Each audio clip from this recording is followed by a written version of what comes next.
toward the One, the perfection of love, harmony and beauty, the only being, united with all the illuminated souls who form the embodiment of the messenger, the spirit of guidance. Our theme for tonight is streaming wisdom. So, let's think about streaming. We're all familiar with streaming. You probably stream music on your phones or computers, maybe through Pandora or Spotify. You stream movies through Netflix or some other streaming service. And you stream information every time you get onto the internet. What's happening with that kind of streaming is you're downloading information from another place onto a device which is translated into a form that you can make use out of it. So, what would it mean to stream wisdom? Well, first of all, what is wisdom? The thought may occur, well, wisdom is the sum total of everything you've learned, what you've studied, what you've gotten from books, what others have taught you, and so on. And we can say, well, that's a kind of knowledge. That's what is called acquired knowledge. But there's another kind of knowledge which is called presential knowledge, and this is knowledge that's not acquired from an external source. It's acquired from within. It's revealed. But just like what we download on the internet, what is downloaded has to be translated into a form we can make use out of it. If some knowledge is revealed to us from within, it's not of much use unless we can translate it into some meaningful form. Well, how do we do that? So let's talk about ways that work and ways that don't work so well. Well, ways that don't work so well but are very familiar to us are relating an inner experience which oftentimes is really beyond words. It may be in the form of vibration or energy, different forms of light and so on, but we want to conceptualize it, and even while it's happening, and especially afterwards, we have thoughts like, well, that is like such and such. That reminds me of so-and-so, and we tend to tie it into familiar categories because that's the way that we are used to making sense out of things. So we've had a real, genuine inner experience, but afterwards we're just kind of reading someone else's story about it, only it's our own story about what we've experienced. It's not the direct experience. So that's a familiar way, but one that really doesn't work so well. And we've probably all had times this has happened. You've had some amazing experience, and maybe you try to share it with someone else. And the first time you share it, it's fresh, and so something's conveyed of that experience. But by the fourth or fifth time, and as time goes by, you might as well just be reading a story in an old newspaper. It's lost its life. It's not a living experience anymore. It's a recounting of something. So what are ways that work better than that when we're dealing with revealed knowledge? What are ways of translating that where we don't lose the essence of what we've experienced? Well, there's many, many ways that this can take place. And a lot has to do with what our natural means of expression is. So if we're artistically inclined, we may express an inner experience through art, through different forms of art. It could be sculpture, it could be painting. If we're a writer, it could be through poetry or narrative expression or story. If we're a scientist, then maybe we have an inner inspiration that triggers off something where scientific breakthrough takes place as a result of that. And some of the greatest discoveries in science have taken place like this. The person that discovered the structure of the benzene molecule, which puzzled chemists for a very long time, had a vision of something dancing around, and maybe it was a snake chasing its tail, and then he realized it was a ring structure. So we have different ways that we are able to express. And over the centuries, there have been all the different scriptures that the great teachers have given to us, the masters and the saints and the prophets.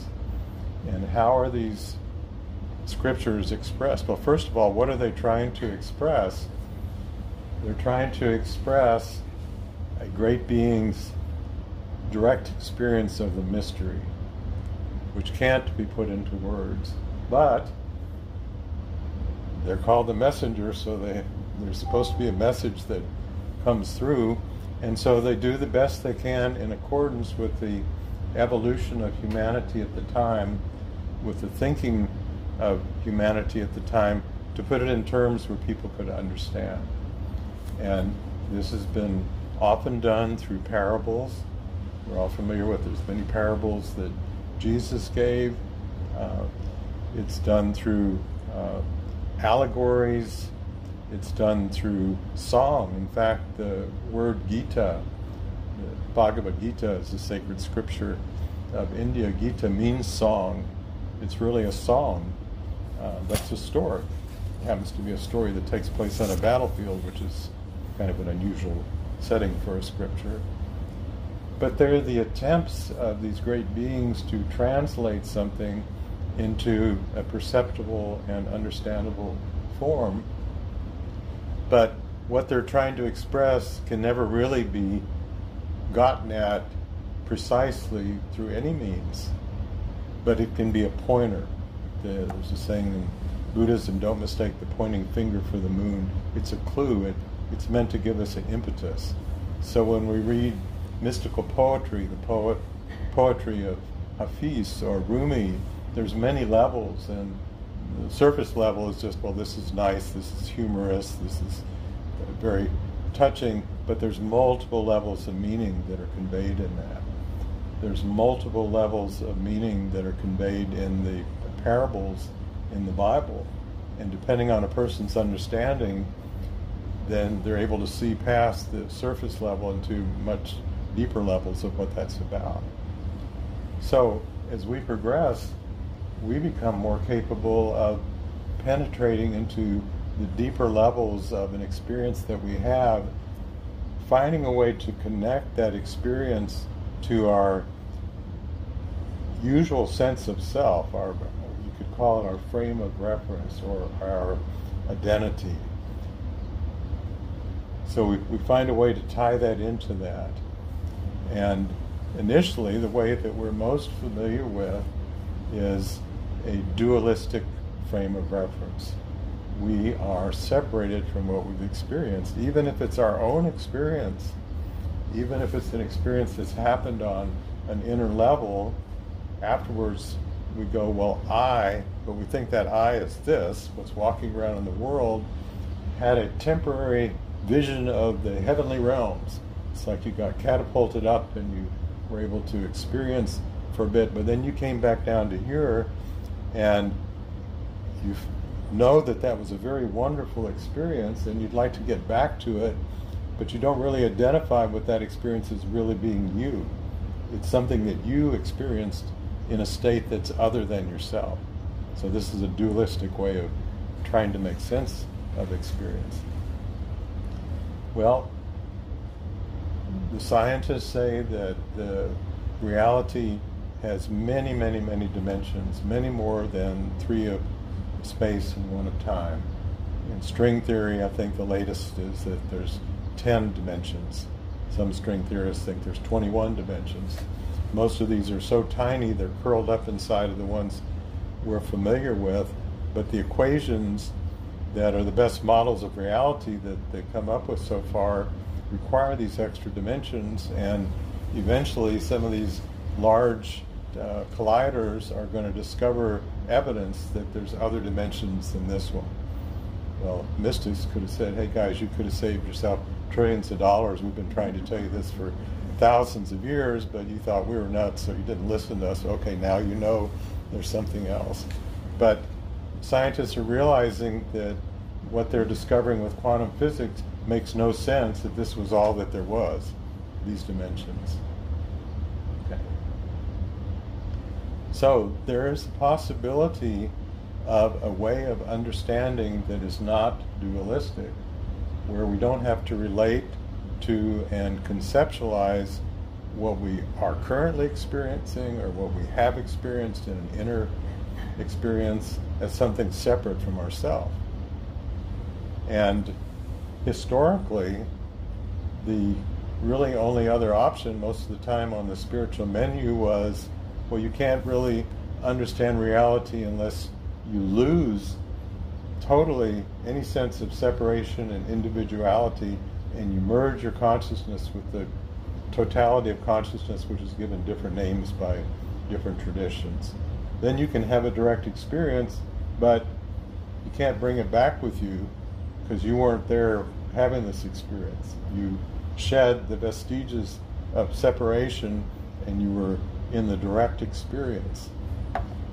Okay, well, there's some satisfaction in that, and maybe some of you who've been at this for a while have had very high experiences which are generally called samadhi. They're super states of consciousness where you felt in this state of unity that is very different than the usual state.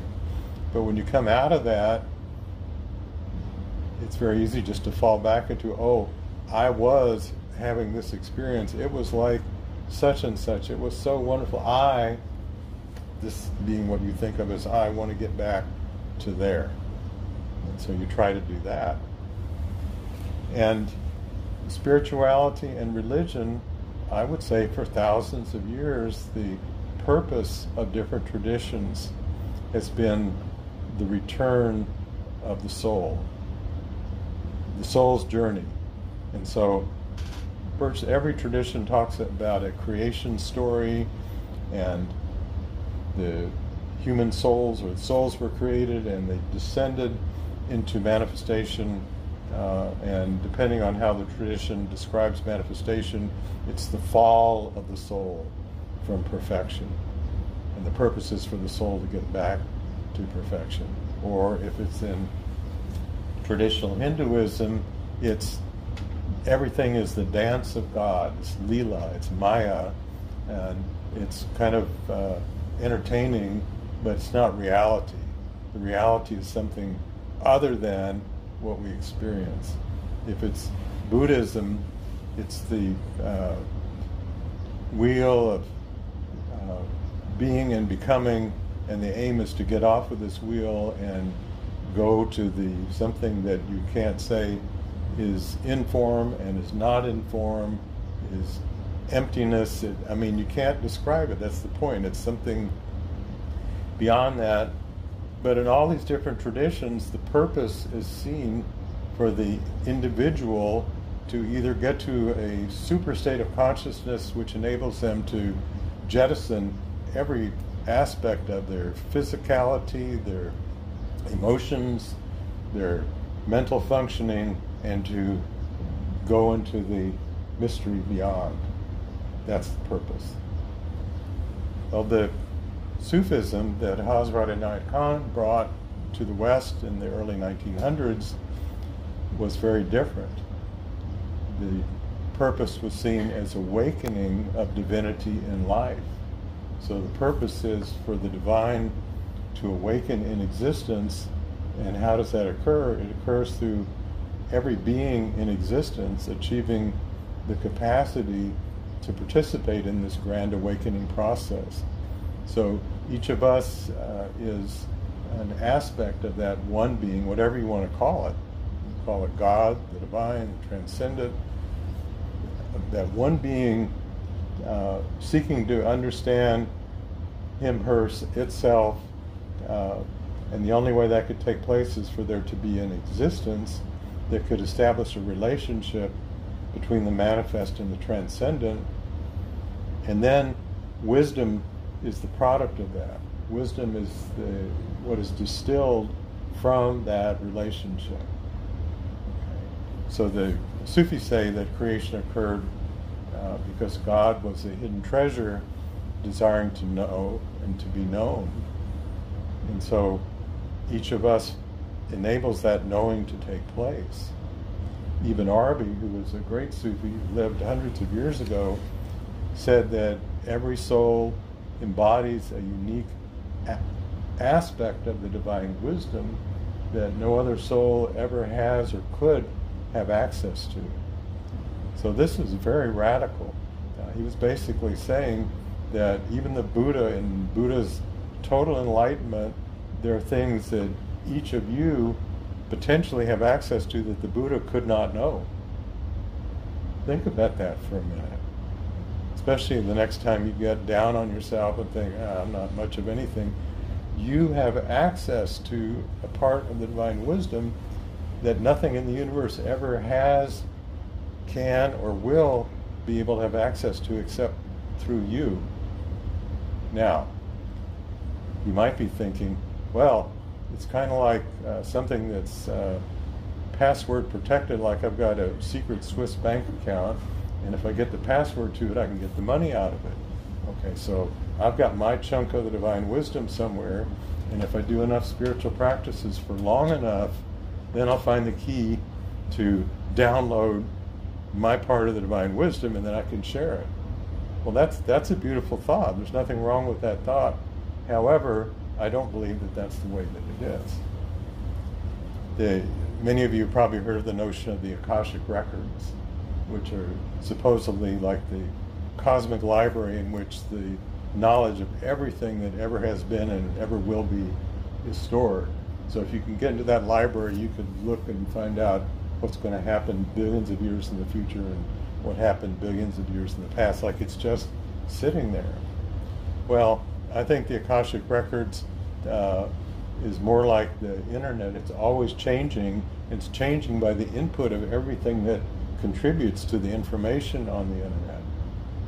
And everything that contributes has an effect on other things that are in there, and that produces more information and so on. Only this kind of information is not the same as all the data stored on the internet. You're not going to be able to digitize divine wisdom. So what is it? Okay, it's not something sitting up there waiting for you to get to it. Okay, so let's just kind of like we're in a logic class, and let's take what's given. You have access to an aspect of this wisdom that nobody has access to. But it's not just something sitting there. How does it come about? It comes about by the relationship of your manifest being awakening to the higher potentialities of who you are. And that includes, we are beings that exist not just in this physical realm, but great teachers have said that the human being is the only being in the universe that exists throughout every realm of existence, subtle realm of existence. And different traditions give these subtle realms different names. Angelic realm, jinn realm, there's different names for other traditions, but it's really like the color spectrum. We've got our colors. We think, well, this is definitely red, this is yellow, but some other culture might go, no, this is, and there's some other name for a different band of the spectrum that overlaps two parts that we call two different colors, and they have a different name for it than we do. And there's no right way to do this. It's just the way we try to parcel out something that's continuous but has many different vibrational levels. Existence has many, many different vibrational levels, subtle levels of existence. And we exist throughout all of them. Our consciousness is generally only hanging out right here. And that's why we think of those other ones as places, quote places, they're not places, they're different vibrational states, places to get to by doing something. Or if we're lucky, just a spontaneous experience, which happens sometime. But we don't think of it as part of ourselves. We don't think of ourselves as existing on all of these levels right now, even if our consciousness happens to be focalized on this level, we can learn to, first of all, experience our consciousness on this subtle level, that subtle level, and so on. And then we can learn how to open up all these levels so they're all present at the same time, even though we can't be conscious of them all at once. We can just feel that as the fullness of who we are, and then we can, I call it, modulate our consciousness into a particular vibrational state, which is generally the physical realm, but if you're doing spiritual practices, it might be pointed in an inner direction. When we can establish this relationship, our plug-in, so to speak, between ourselves as a unique expression of whatever you want to call it, the one being, the divine being, with the totality, and each of us has, this is another way of saying, has access to a unique part of the divine wisdom. Each of us embodies a unique way of relationship with whatever it is we're relating to. How we connect with whatever we connect with. The unique flavor of who we are. And if we think back on our own lives, well, we've changed so much over the years. Our personalities certainly have changed. What we know certainly has changed. But from the time we realized that we had a separate sense of identity, that I-ness never changed. We always felt, if someone asked, who are you? I'm me. What a silly question. There's an essential, sometimes called the signature of our soul, modality of relationship of our soul that persists irregardless of what level of existence our consciousness is focalized on. And that is independent of concepts about what we're experiencing. We're used to pulling experience back into a frame of reference of concepts about what happened and making that tied into something that happened in the past or some model that we have. And it's good to have models. It's good to have metaphors. That's our way of relating, but the metaphors have to keep being updated, just like software in a computer needs to keep being updated. Okay, so this is kind of a long intro to, well, how does this unique divine wisdom come about that we have a unique access to? When we are able to experience from an opened up way of relationship with whatever it is we are in relationship with, which could be another person, it could be something in nature, it could be tuning into a great being, it could be working with any number of spiritual practices that we're becoming aware of, what we could call our subtle senses, our subtle organs of perception that are way beyond the physical senses. When we're able to do that, then we're now plugged in, let's say, to the cosmic internet. Only this isn't an internet where you just are pulling out stuff that's there. This is an internet in which, when you're connected, you're actually participating in the creation of wisdom. Wisdom is born from your experience. Okay, this is really important with what I'm trying to convey. It's born from what's happening. It's not you're just seeing it because now, oh, you know, I understand. That's one kind of deeper understanding. That's great. But this presential knowledge, this unfolding of the divine wisdom, is birthed by you being in the proper state to be able to participate in its birth. And that requires you being able to experience yourself not as separated in a dualistic state of consciousness, and not as dissolved into a unity state of consciousness, because then there's nobody there to bring any wisdom forth. The term that some of you have heard Diane and I talk about, we use is called relational unity. You're in this very permeable state of relationship in which you're very much still yourself, but there's not rigid boundaries, and you're feeling a deep circulation of light in both directions between yourself and whatever it is you're experiencing. And it's not light just bouncing back and forth like a ping pong ball. It's like all of the light is affecting all the parts of the light of each of you all the time. Every part is transforming the other parts, and the Sufis say, well, a third presence arises, a new light is created from that. Okay. So I thought of a term when I was, or a way of describing this when I was preparing for this class this week, and you've heard us talking a lot about presence in the past, those of you who've been to previous classes or read the books, but the add-on to this is presential presence. So this is the presence, state of presence that allows presential knowledge to be revealed. It's that connected state of presence that is open to something unfolding. Okay? And I thought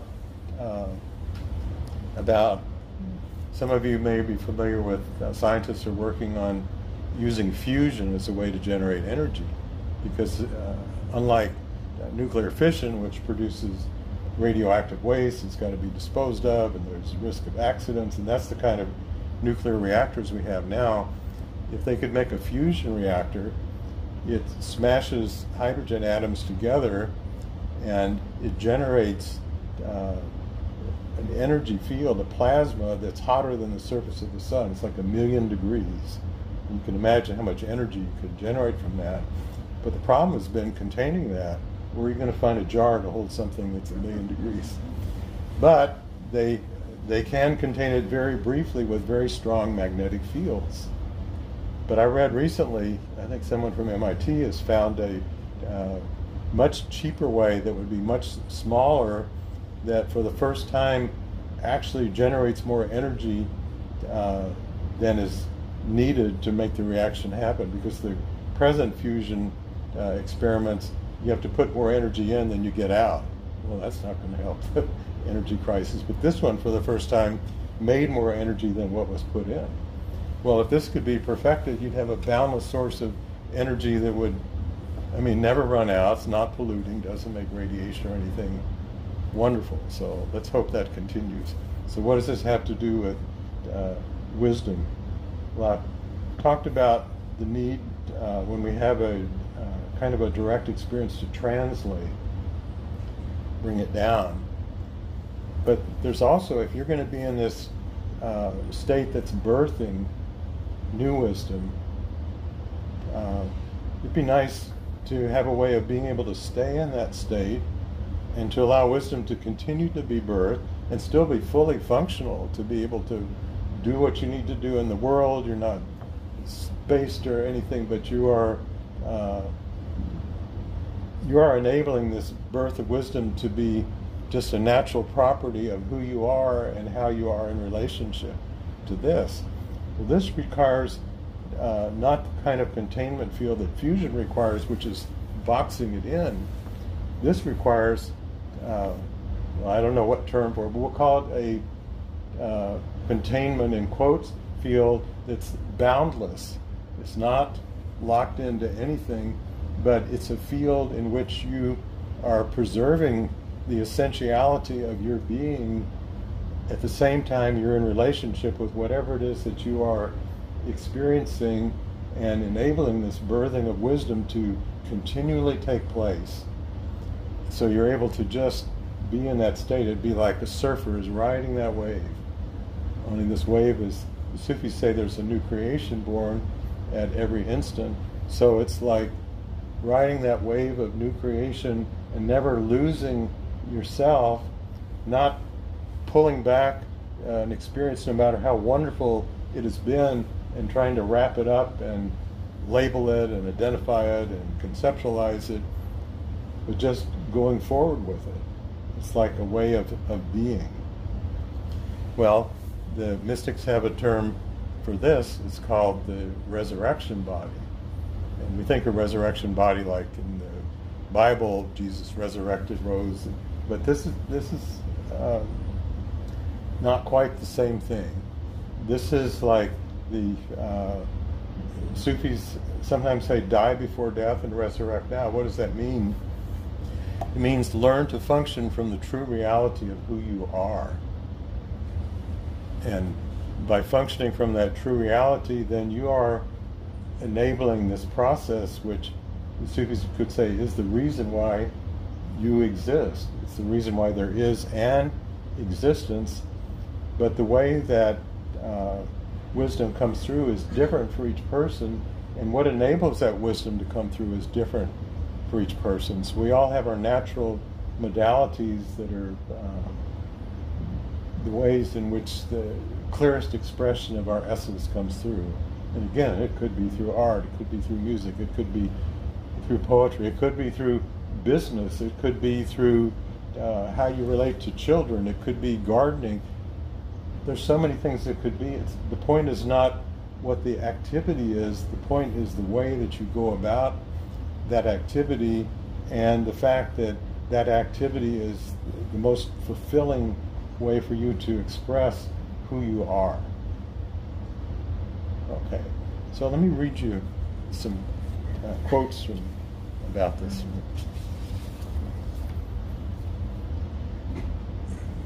This is from Hazrat Inayat Khan. Plainly speaking, the Creator's mind is made of his, I'll add, this was written in the 1920s, his, her own creation. The experience of every soul becomes the experience of the divine mind. Therefore, the divine mind has the knowledge of all beings. It is the storehouse of perfect wisdom. It is the soul of Christ and the spirit of prophecy. Intuition, inspiration, vision, or revelation all have the divine mind as the source from whence every kind of revelation comes. Every inspired person reflects in their own way some divine spark hidden in their soul, which wins the world. A musician may show their inspiration in music, a poet may show it in their poetry, an artist may show it in their art, but the central ray of light which the prophets reflect fall upon every plane and every aspect of life and make all things clear to their sight.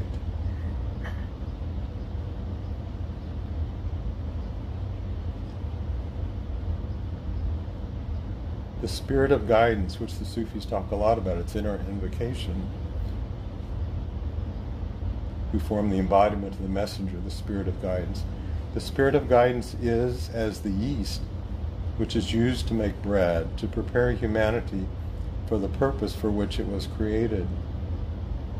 The spirit of guidance is a plant that grows and blossoms when it receives response and care. And when it is watered by the rainfall of divine inspiration, it blooms in the light of the divine sun. The spirit of guidance is the light of God, which may be likened to a lantern that the farmer carries when walking on the farm in the darkness of night.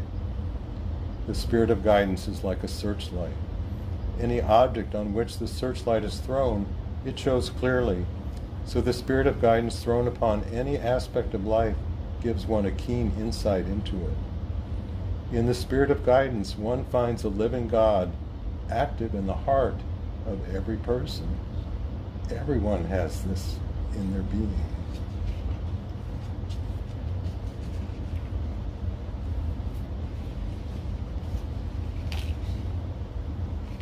Every moment of our lives is an opportunity which brings a benefit and blessing.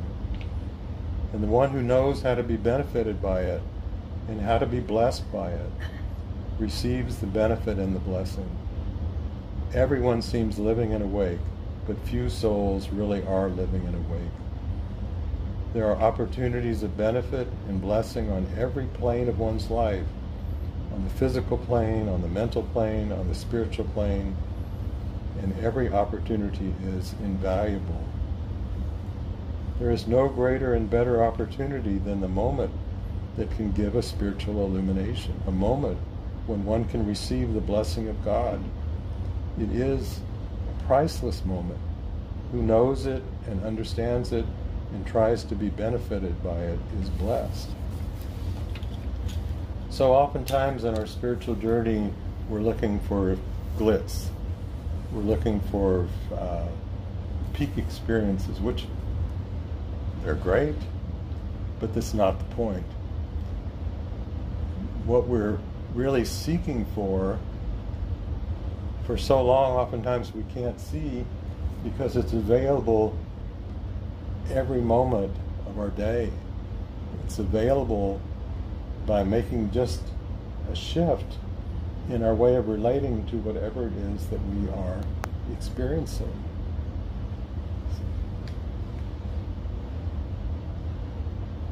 So I got the idea for this class of calling it Streaming Wisdom because I'm sure that maybe all of you have had an experience, like I'm going to try to describe here, of when you feel an inspiration, and it could be with another person, or it could be just something you're thinking about and one idea triggers another one, and it seems like you've opened up a fountain. And then more and more just pours through, and you just keep going with it. And this is that state I was talking about of like riding that wave, the crest of the wave, and that wisdom streams forth, but once again it's not coming from some Akashic Records book in the stacks in the back room. It is being birthed by you in relationship with the experience. And you might think, well, gee, this must take decades of spiritual practices to be able to do this. I mean, how come I'm not experiencing this at least some of the time? Maybe because nobody told you that you can, and that it's not hard to do. And if you are open to this, I mean, when I do a class, I'm sure when Diane does a class, I'll have some ideas. A lot of the time I won't even have any notes. But I'll just start talking, and inspiration comes and ideas come that I hadn't thought of before I said them. And they're being born by the connection with each of you in relationship to the intention for this class on streaming wisdom. Ta-da, here it is. This is meant to be an example of what everyone has the capacity to do. And that includes anyone who might be listening to this recording later on YouTube. You are also having an impact on what's being said right now, because time is not what we think it is. We're not just existing in this present moment of time. We're existing at multiple levels and times, and every one of these times is having an impact on all of the other ones. And it's been shown in physics. I won't go into the experiments, but it's in a phenomena called retrocausality, that what seems to be the future can affect what seems to be the past. Something can change something that's already happened. What's already happened from our vantage point, because we think we're here at this particular time and space, so it looks like magic. From our frame of understanding, it is magic, but now there's equations to describe this. Time is reversible, and so on. It's like, maybe there's a lot more possibilities to existence than I thought. Okay, let me read you some more quotes.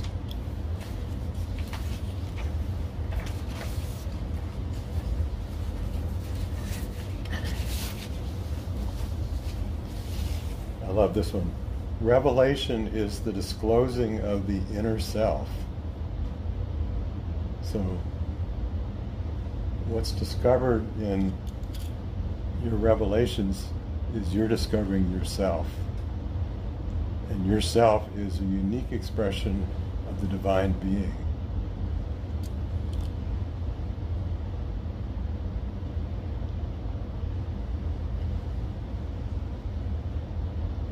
There is nothing in this world which does not speak. Everything and every being is continually calling out its nature, its character, and its secret. And the more the inner sense is open, the more it becomes capable of hearing the voice of all things.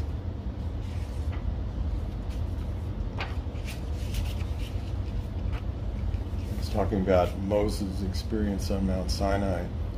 When he reached that state of emptiness, then his heart became sonorous, and he found communication with God through everything in the world, in the rock, tree, or plant, in the star, sun, or moon. In whatever he saw, he found communication with his soul. So everything revealed its nature in secret to Moses. It is in connection with this revelation that Sadi, the Sufi from the past, says that every leaf of the tree becomes a page of the sacred scripture once the soul has learned to read.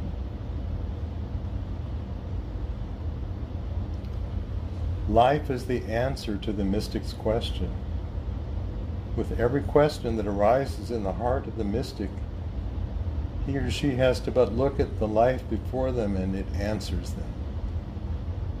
Even a question about some business or industry is revealed to the mystic by just looking at a tree. Someone is laughing, someone is crying, someone is talking, someone is working, and every one of those actions is an answer to what the mystic wishes to inquire into. No sooner does a sound fall on their ears, no sooner are their eyes cast upon any object, condition, or individual than the answer to the question which has arisen in their heart comes to them. The mystic need not go to a palmist to ask what is going to happen. They're not in pursuit of soothsayers. The mystic need not consult horoscopes. The whole of life, everything they look at is the answer to their question. And if they do not wish to look at the objective world, they have only to close their eyes and find the answer within themselves.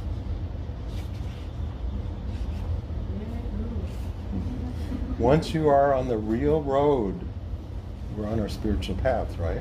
Once you're on the real road, you will keep learning every moment of your life, not only during your sleep and dreams, but at any time.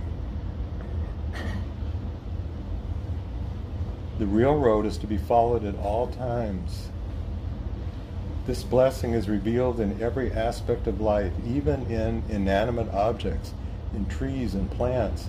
Even there we see in the spring the rising of life. Flowers and plants are but different expressions of the one life, the source of all beauty, joy, and harmony. Spiritual revelation tells you about life and nature, its secret, its condition, its origin, its end. It comes in a language of its own. Then, to the one it comes to, who it comes to puts it through different processes in order to make the same intelligible to themselves. If they are artistic, they shape it in a beautiful phrase, in a verse, in a song, in a form of beauty. If they're interested in experiencing beauty through the sense of hearing, they reproduce it on the disc of their heart and listen to it speaking, as Moses did on Mount Sinai. If they're accustomed to admire the beauty of form, they picture the revelation in a beautiful form. They call it an angel, as Gabriel came to Muhammad. The worshipper of God calls it the Word of God. The one who realizes the self listens to it as the voice from within. It is the same thing in all cases. It is revelation.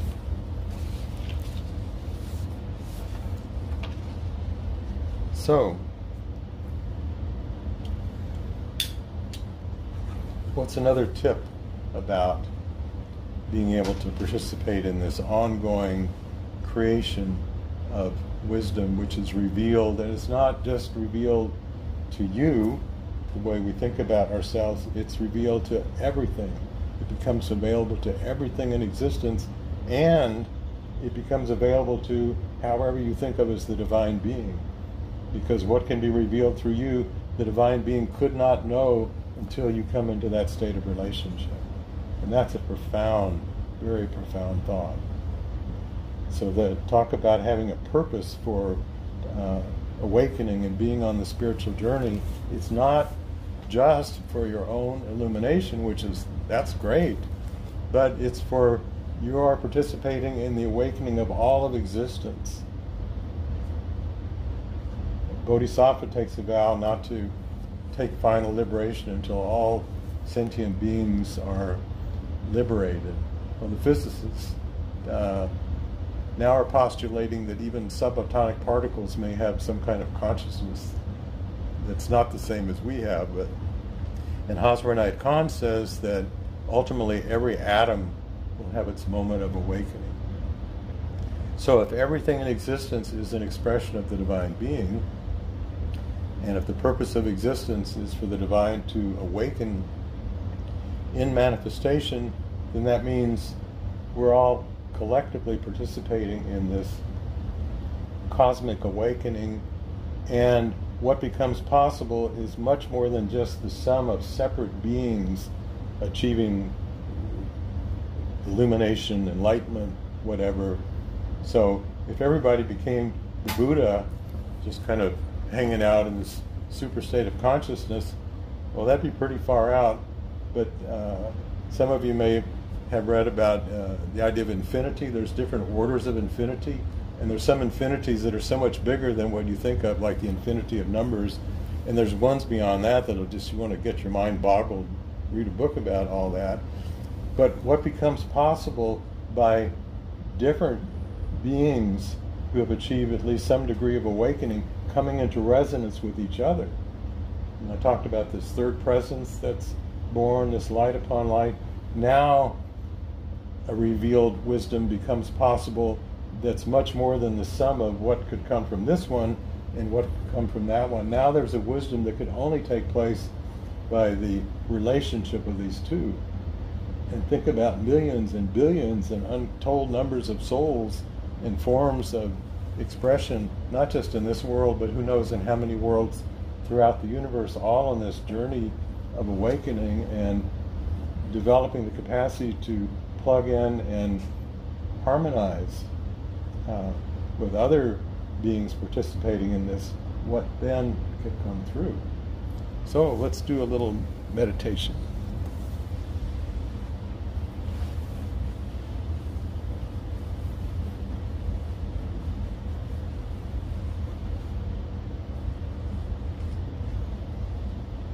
So as you sit here, just become aware of yourself, your sense of identity.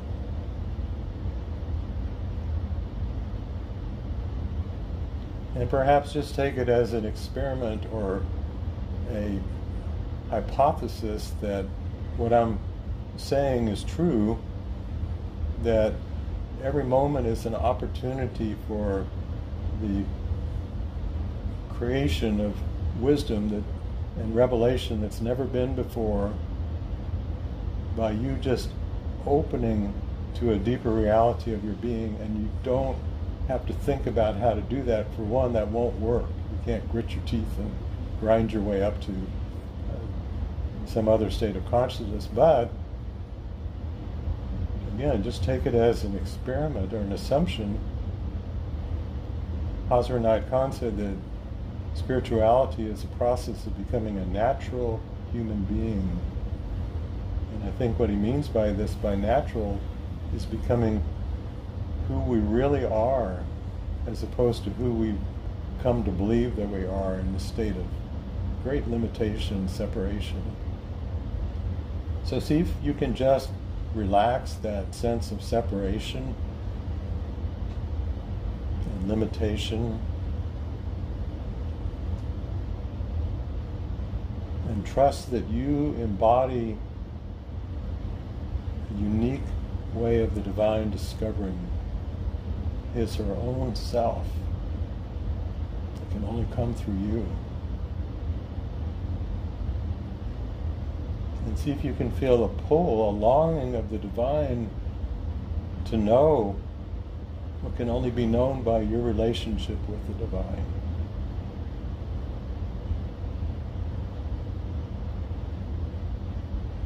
And if you were sailing a boat, you wouldn't have to blow on the sail to keep going. You'd just point the sail the right way and let the wind carry you. So let yourself ride a current of emergent revelation.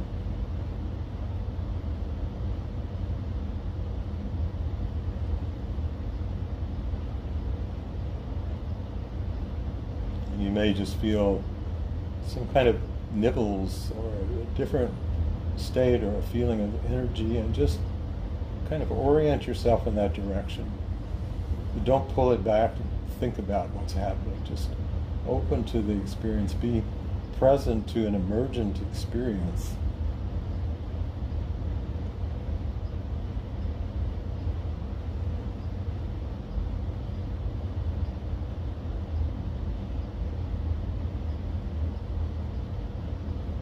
Can you feel a new light emerging? It's not coming from any particular place, like it's shining out like a flashlight. It's a light that becomes present everywhere.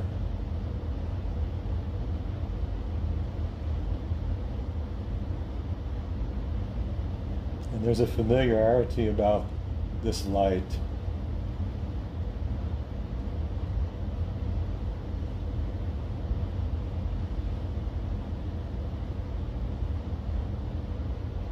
Just let yourself open to experiencing it.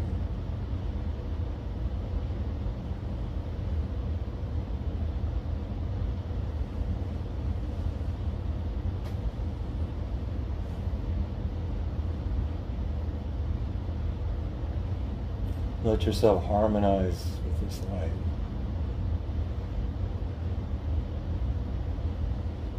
And just as if you were singing with someone else in harmony, you can adjust the harmony so the harmony remains as the vibration changes.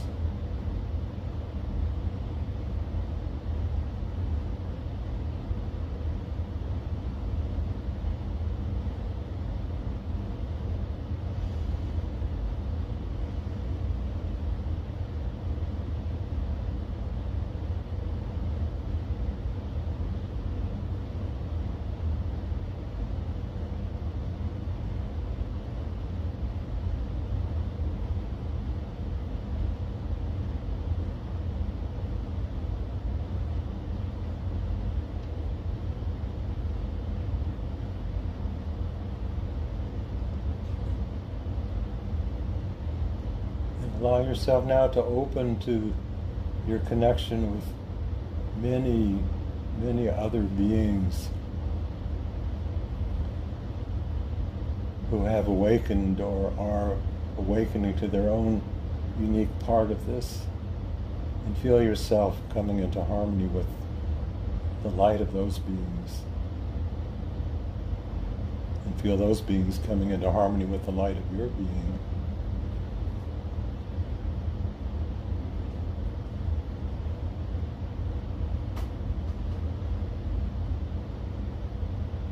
So what started out to feel like a personal revelation now is shifting into a cosmic revelation.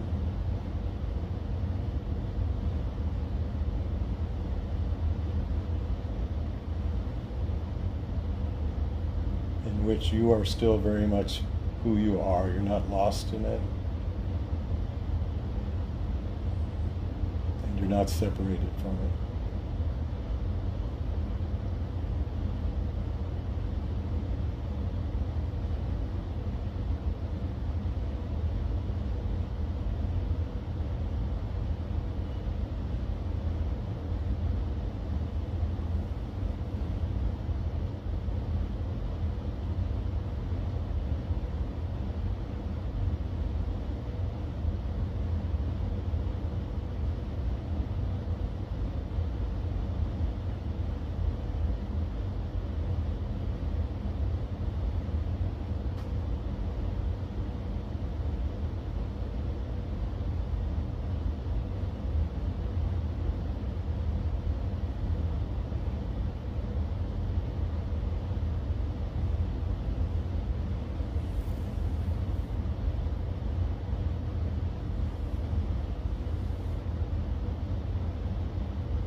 And feel the blessings of countless beings welcoming you, joining with them in this never-ending process of awakening of divinity and existence.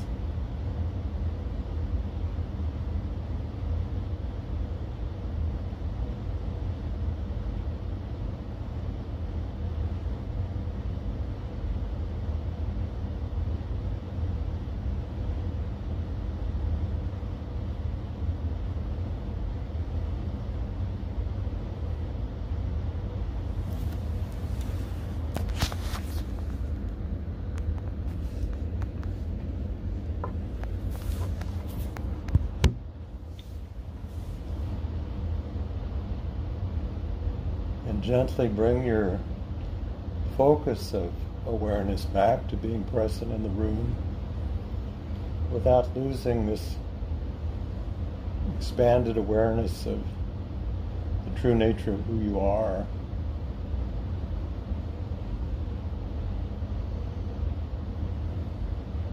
And allowing yourself to remember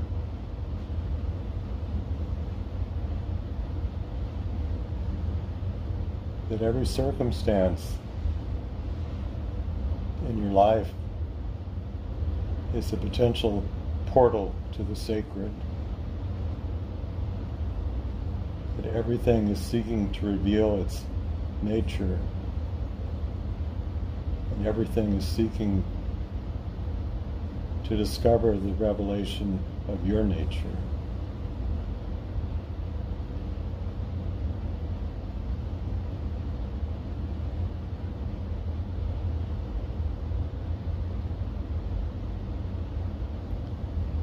And may the message of God reach far and wide, illuminating and making the whole humanity as one single family in God. Amen.